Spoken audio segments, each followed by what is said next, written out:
My name is Helen Woodford, and together with my husband Mark, we work voluntarily as the local representatives for the Scottish Pagan Federation in Orkney.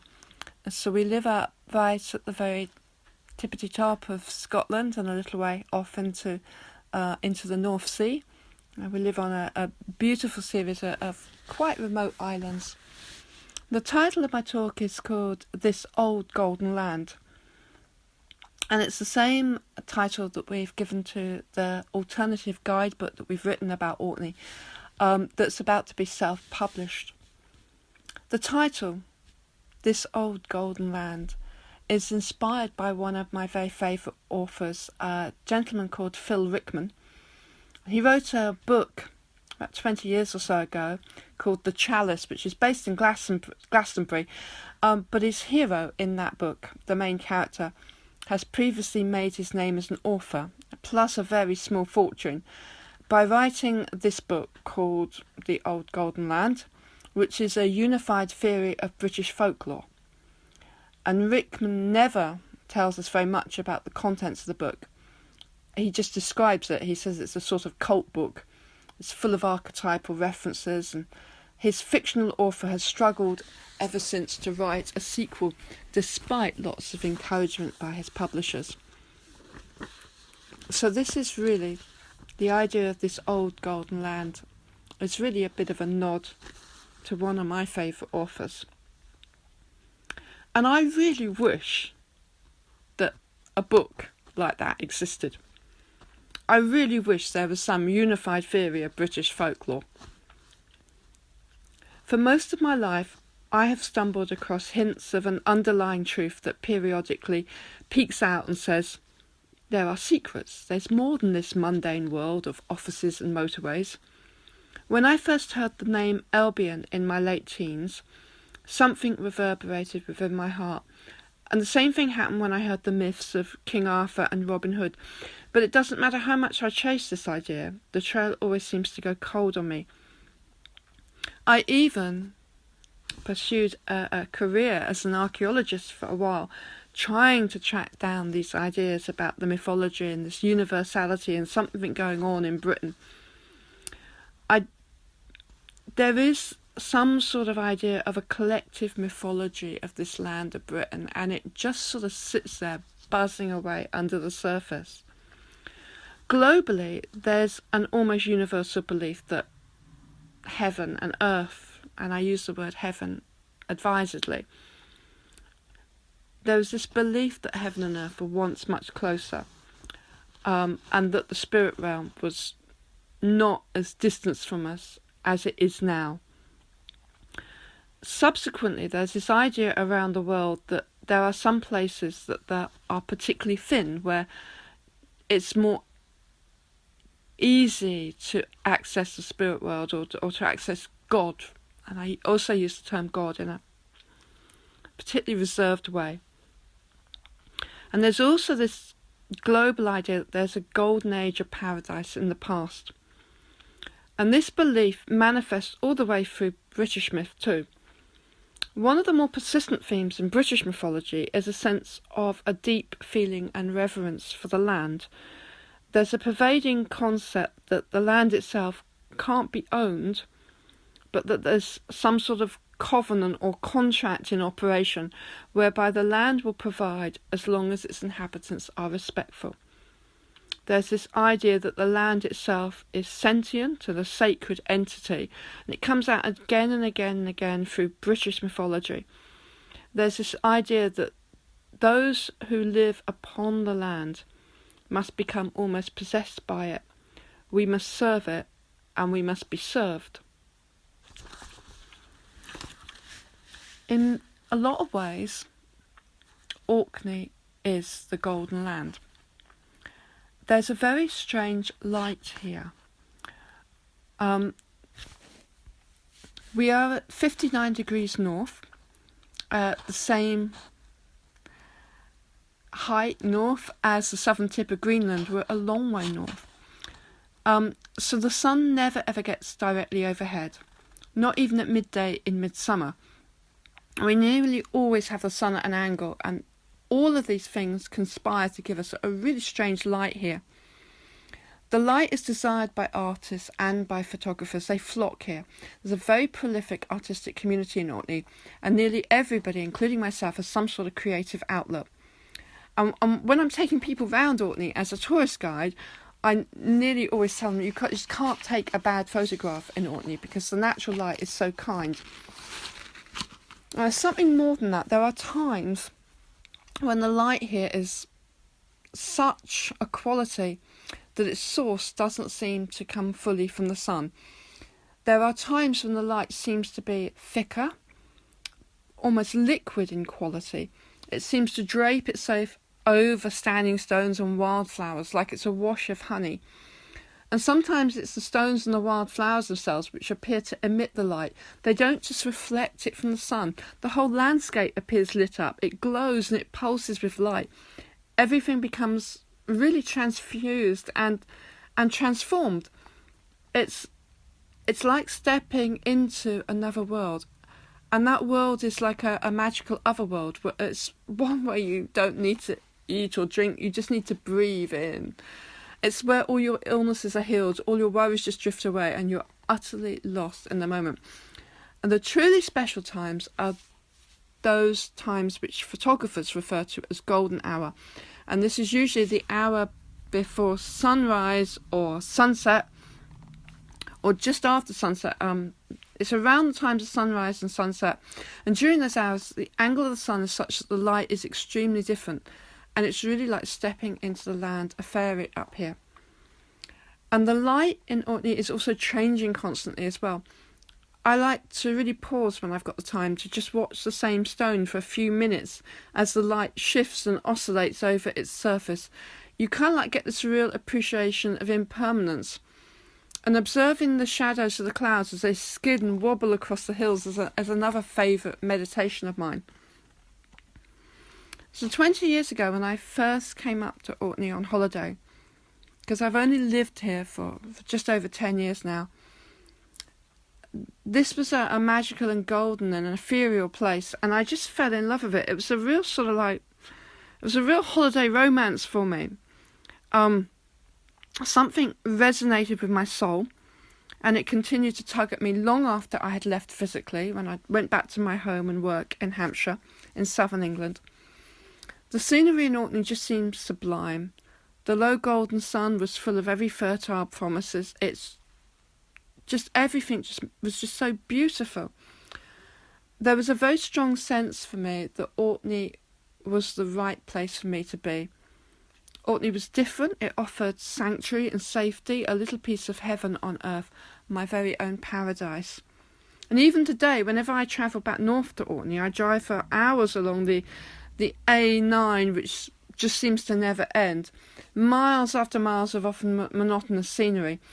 There's a real contrast with Orkney's gentleness to the bleak and rawness of much of Caithness and Sutherland, even though Caithness and Sutherland are very, very beautiful in their own way. And then you get this often gut-wrenching ferry crossing over to Orkney, and then you have this land of fertility and abundant plenty. It's like walking into the Summerlands or Shangri-La, as if you've slipped through some sort of temporal and geographical veil. I can't help but wonder, as an archaeologist, whether that contrast might have impacted in a similar way to people who travelled to Orkney in the past. I know it impacts and influences people who travel here today. I've since learned that this almost siren call from these islands has not only affected me. Other people who've moved here have described how once they became hooked, they just simply couldn't stay away from Orkney. And one of my closest friends, she described to me that when she first moved to Orkney, she'd sometimes lie in bed at night and feel as if something was physically tugging at her heart to stay. Orkney is the sort of place about which it's possible to become quite obsessive. It beguiles with promises to satisfy your every need. It's like Glastonbury and Lords and the Boyne Valley. It has this really strong gravitational pull on certain souls, leaving them almost unable to function in the real world any longer. And people end up moving here in their droves. So I'm going to talk a little bit about where Orkney is in terms of the specialness of it being at 59 degrees north. It's got a really interesting astronomical phenomena, which is you really ideally need to experience it over a full solar year, or ideally several solar years. And I'm going to have to try and compare my direct experience with scientific knowledge, because I am fully and utterly aware I am not a flat earther. I know that on a logical and scientific level, the Earth is globe-shaped, and that the Earth goes around the Sun in an orbit, and likewise the Moon goes around the Earth in its own orbit. I know and am aware that the Sun is a star at the centre of a solar system, and the Earth is just one of very many planets and other bodies which orbit our Sun as satellites. And that's what I know, but it's not how I experience the skies. My experience is not of being on a round planet. My experience is of being on a flat Earth. A flat Earth which doesn't move, but rather everything goes around it. Likewise, when it's night and I can no longer see the Sun, it seems to me, in terms of experience, that it's doing this not because our planet has spun on its axis and turned away from the Sun, but rather because the Sun is now travelling under the Earth. And when I'm in Orkney, my experience of the skies is this gigantic dome stretching way above and across us, which the various astronomical bodies dance and glide in an almost orderly procession across. And that's my experience. And despite all the best scientific knowledge that my education has thrown at me, something inside can't quite get rid of this magical sense that my experience is as valuable as my knowledge, even when they disagree. And that experience of the skies as a gigantic dome is magnified in Orkney. We have very little infrastructure, very little high-rise building. There's no concrete jungles. There's very few full trees, and there's very little air pollution. So our views here are really largely unhindered. We can see long distances, and consequently we have this feeling here that we've got these really big skies. It's a real contrast if you live, as most of the world's population does, in an urban or suburban environment.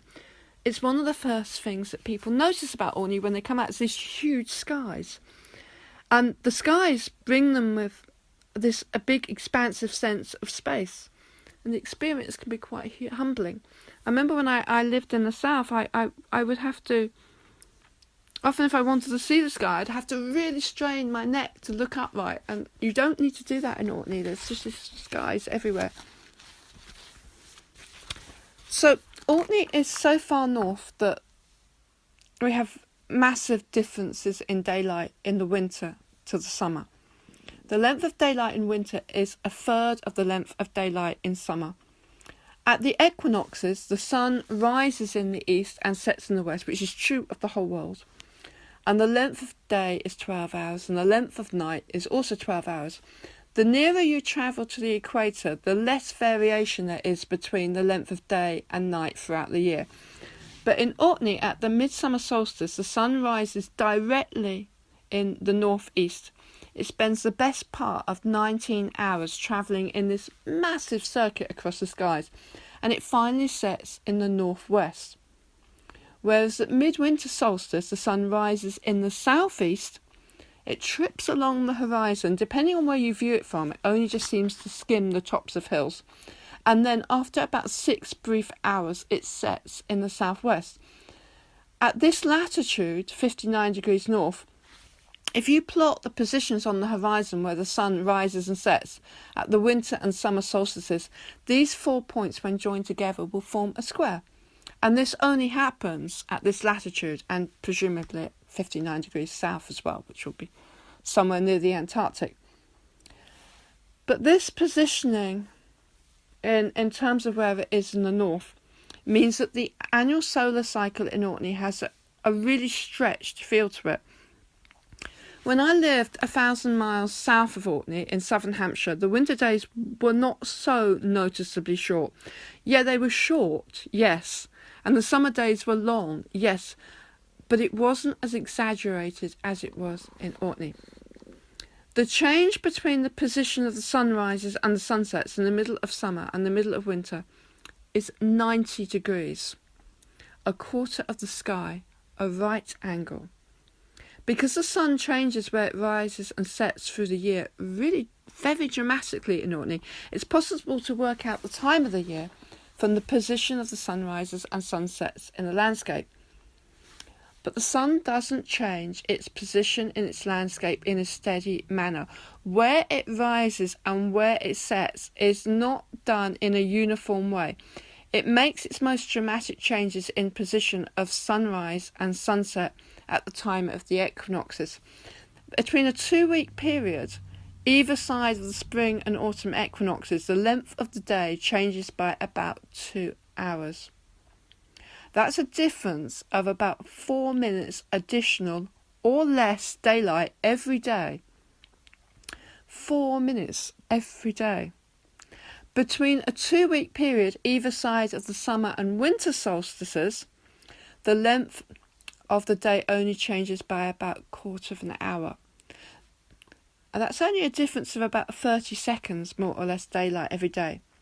So in other words, the change in daylight speeds up around the equinoxes and slows down around the solstices. Likewise, the position of the sun's rising and setting in the landscape changes most around the equinoxes and least around the solstices. And that's what solstice means. It means sun stands still. At the solstices, the sun appears to rise and set in the same place in the landscape for about 3 days in a row.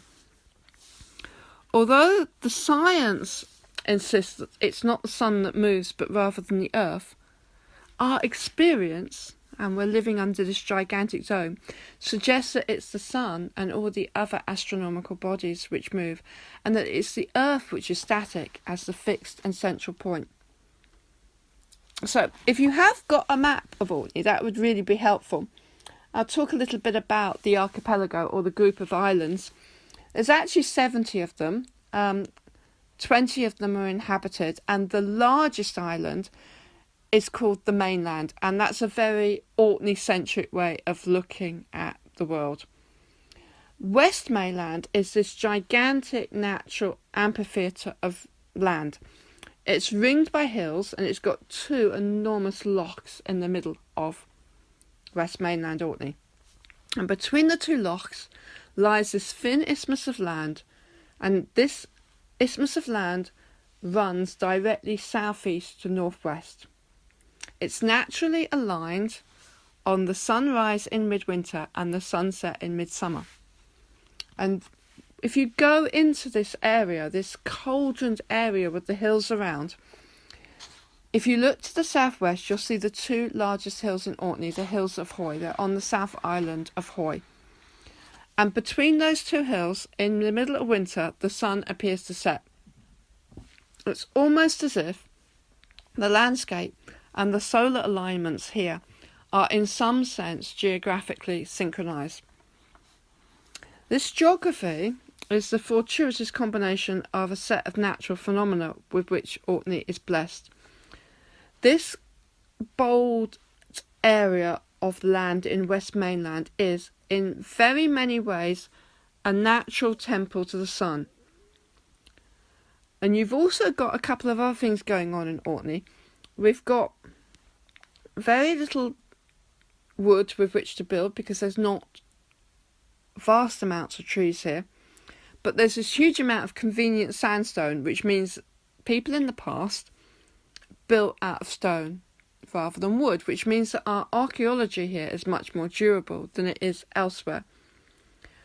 And because we haven't got very much developed infrastructure and agriculture is not that intensive here, it means that the archaeology has survived here incredibly well, particularly prehistoric archaeology. In fact, there's a saying in Orkney that you only have to scratch the surface of the land and it bleeds archaeology. And a farmer ploughing a field, he'll often bring a scattering of underground archaeology to the surface. And we go back to what it's like here at different times of the year and with the light. In the summer, for about a 10-week period, 4 or 5 weeks either side of the solstice, it doesn't get dark enough to see the stars. Instead, there's just a short period of twilight, inky blue, nearly darkness, which is locally in Orcadian dialect called the simmer dim. You can read at midnight if you don't mind eye strain, and throughout the year in Orkney you can't set your body clock by the sun, because if you do, you will hardly sleep in summer and you'll just sleep and hibernate through winter. So most people, when they come to Orkney, if they haven't got very long, their focus will tend to be on the Neolithic stone circles of West Mainland. It's actually got a World Heritage Site status, which has had for 20 years, which is this. It's called the Heart of Neolithic Orkney. It's what Orkney is probably most famous for. But when you look at the archaeological and state protection given to the sites, they're actually given to the standing stones, not the landscape, or at least not very much of the landscape.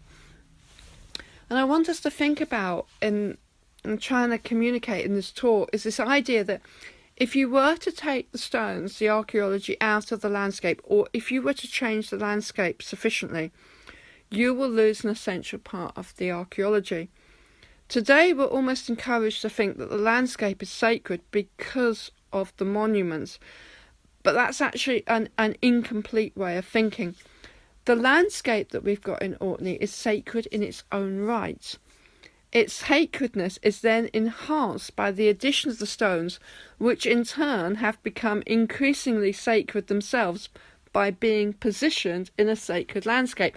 It's kind of like this cyclic act of co-creation going on with the stones and the landscape, constantly making themselves more holy because of where they are and what they are. In Orkney, we're really lucky. Our natural landscape hasn't changed that much since the Neolithic sites were built.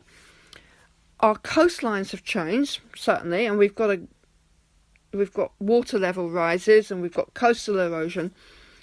But on the whole, the topography of both the near and far horizons is very broadly similar to what had been visible thousands of years ago. And for archaeologists, this is a really interesting situation compared to other richer landscapes of the Neolithic, such as Stonehenge, Avebury in Wessex, and the Boyne Valley in the Republic of Ireland.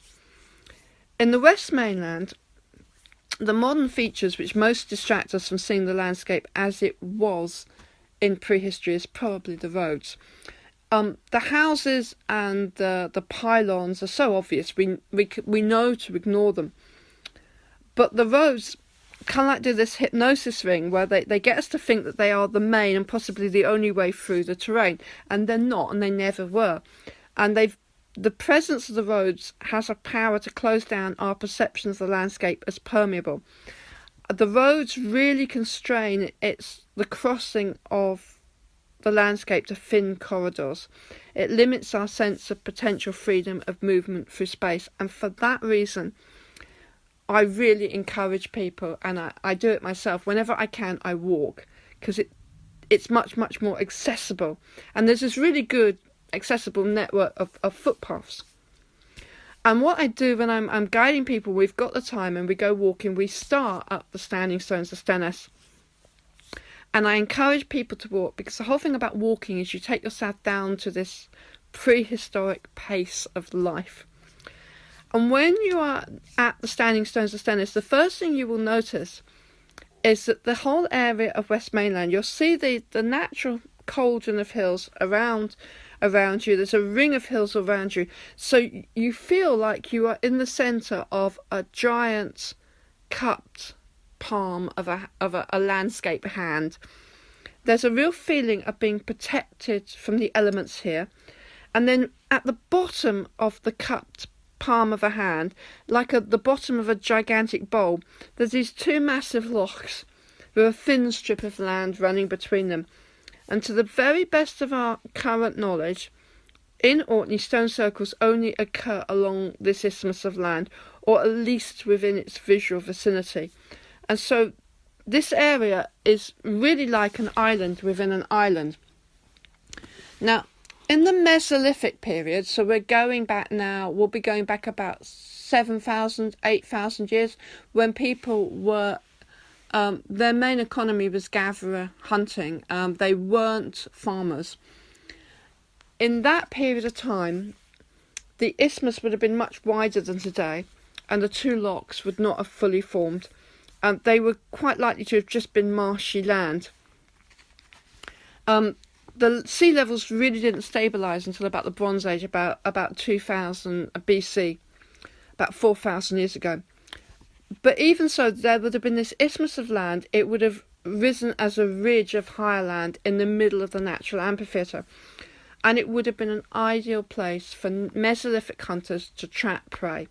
For example, they could have funneled or corralled deer into the Nesobrodga area, and as it became narrower and narrower, the prey would have been trapped, and they would only have been able to swim or stumble across the marshy swamp.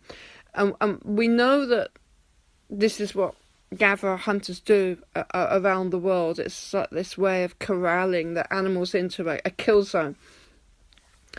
This isthmus of land, this high ridgeway, would also have been a very direct and more convenient route for anyone crossing the landscape, just as it is today. And we know that Mesolithic people used to choose to walk along natural ridgeways. They eventually created a whole network of paths and clearings throughout the British Isles. And it's very likely that this area, now known as the Nesobrodga, was an important place for the Mesolithic people of Orkney. And it may have held ancestral memories of hunting ambushes into the Neolithic and beyond. May. It's likely, but we don't know for sure, but I have to say, may. So when you start at the Standing Stones of Stennis, the most distinctive visual feature you'll see are the hills of Hoy to the southwest on the island of Hoy. And you've got two very large hills there. And for a period of about 8 weeks, in either side of, about 4 weeks either side of the midwinter solstice, the sun appears to set between and behind these two hills. And in the very depths of winter, when our days are about 6 hours long, from certain directions the sun appears to set between one of the hills and then will reappear and it'll flash in the gap between the two hills. So effectively the sun sets twice.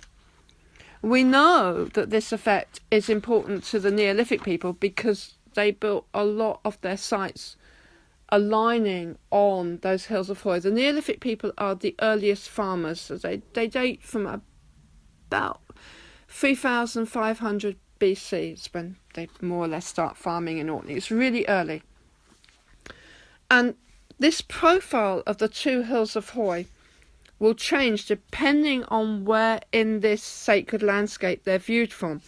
And I think that one of the reasons why the main Neolithic monuments were built where they were built was in order to provide an almost optimised vista of these hills. And I think that this sequence of optimised but changing vistas preserves part of an original pre-Neolithic landscape mythology. And so what I do by walking between the sites and observing how the vista changes, I try and catch a glimpse of this landscape myth. And I got this insight. A few years ago, I was at Standing Stones of Stennis and I was just enjoying it. And suddenly I heard very clearly in my head the words, "Before there was not." Now, I didn't make this up. This actually it's the opening words of the Norse Elder Edda. So it's holy scripture, if you like. And it suddenly dawned on me that I had to think about the landscape when it was simply not, before the archaeology was there, when it was just a natural landscape. So I'm going to talk a little bit about how it changes. When you travel northwest towards the sunset in midsummer, something happens at the Stones of Stennis. It's the first point in the landscape where you can actually see a middle hill between the two hills of Hoy. Up until that point, it's obscured by a foreground at the hill at Clouston.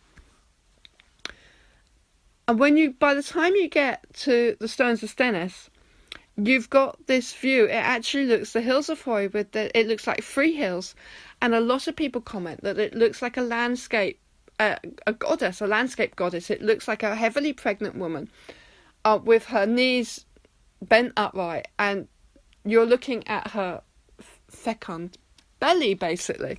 And a lot of people just refer to it as kind of like, they call it the lady's legs and things like that. As you move further northwest through the landscape, that central hill becomes larger and larger. It's as if the landscape goddess becomes more heavily pregnant. By the time you get to the Ring of Brodgar, when you get to the Comet Stone, which is just southeast of the Ring of Brodgar, it's an outlying single standing stone. Visibility is completely restricted again. You can't see that middle hill of the hills of Hoy anymore. And then as you proceed, it's not until you get very near to the Ring of Brodgar that you actually get a full view of the hills again.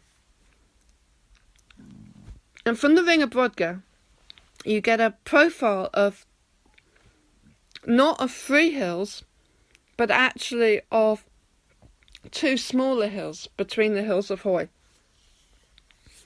And where the 2 smaller hills meet, there's a notch between them, which is quite reminiscent of a feminine vulvic notch. Some people have commented that the profile of both the smaller hills at this point look like babies' faces, and the 4 hills are really quite symmetrical from this part of the landscape.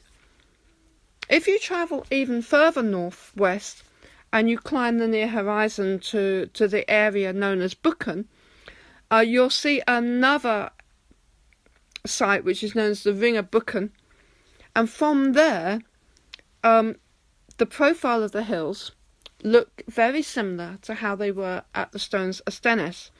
So if there is a landscape myth associated with these hills and this particular route through the landscape, then it's quite likely to be a cyclical myth, and that could very much be a solar myth. So basically, a summarisation is that the smaller hills that appear between the hills of Hoy change in their visibility depending on where in the ritual landscape they are viewed from. And the overall effect is of a single rounded central hill becoming increasingly visible, splitting into a view of 2 hills, and then reverting to a single rounded central hill. And the hills of Hoy, the smaller hills between them, and the sequence of what becomes visible has a very cyclical symmetry to it. And I think there are hints here of archetypal myths, perhaps as a landscape goddess, perhaps as a cosmic pregnancy. Landscape goddesses are known elsewhere. There are several in Scotland. The most famous is the Sleeping Beauty range on the island of Lewis, where the silhouettes of the hills actually form the shape of a supine woman. And in the British Isles in general, it's fairly common for double hills to be synonymous with breasts, and clefts in hills to be synonymous with vulva. So, given that the sun appears to set between these hills in midwinter, I think it's possible that there could be some sort of landscape myth connecting the birth or the rebirth of a solar deity or a solar child with this part of the landscape. Or it's possible that there's the symmetry of the hills of Hoy, particularly as seen from the Ring of Brodgar, hint that the myth contains another archetypal story, which is of rival brothers. You get this myth coming through a lot of global archaeological myth of rival brothers. It turns up again and again in world mythology. There was quite possibly an annual myth cycle where there could have been set rituals being reenacted or stories related at certain times of the year and at each of the different archaeological sites in Orkney. But the frustrating thing is that most of this is just elusive hints and guesswork, and it's as an archaeologist, it's frustratingly like grasping at smoke skeins. But I have personally found the recognition of the natural topography of the landscape in Orkney to be a vital initial stage in starting to understand and appreciate the Mesolithic landscape, the pre-farming landscape, and then the later Neolithic farming sites within it, and how they all interact to form a visually interconnected ritual landscape, which is almost akin to a gigantic spider's web, although it doesn't necessarily have a single focal point at the centre. The people who inhabited this landscape in the past would have made very careful calculations in order to create precise viewpoints and alignments between individual sites, and between monuments and the landscape as a whole, and the skies above. And I have come to believe that the stones and the landscape co-create and endorse each other in this continuous and cyclical process, and the whole sacredness lies in this unique combination of natural and built environments. I've come to appreciate that the Neolithic ritual landscape of West Mainland has as much to do with the sun's apparent interaction with the land. At certain times of the year, and from specific viewpoints in the landscape, the sun appears to rise from and enter via specific clefts and features on the near horizon. And these are insights which could only have come gradually from exposure to the landscape over many years of watching and noting. And it took me several years before I did the watching and noting, and now I've just been watching it for about 10 years. And it's fascinating. It's this idea of the sun coming out of and going back into the landscape at certain points. But still, the light in Orkney is constantly shifting, and as it does, it reveals fresh ways of looking, new ways of seeing, subtleties that have been missed before. In the same manner that the archaeologists have learnt to recognise the immense quantity of art at the Nessa Brodgett excavations, and some of it which only becomes visible when the sun is at a certain angle, so too the light here in Orkney has taught me to look more than once, to look again. You have to look and look again and keep on looking in order to allow the light to be fully revelatory. And that's the reason why I believe that Orkney is this old golden land. I hope you've enjoyed that. Thank you for listening.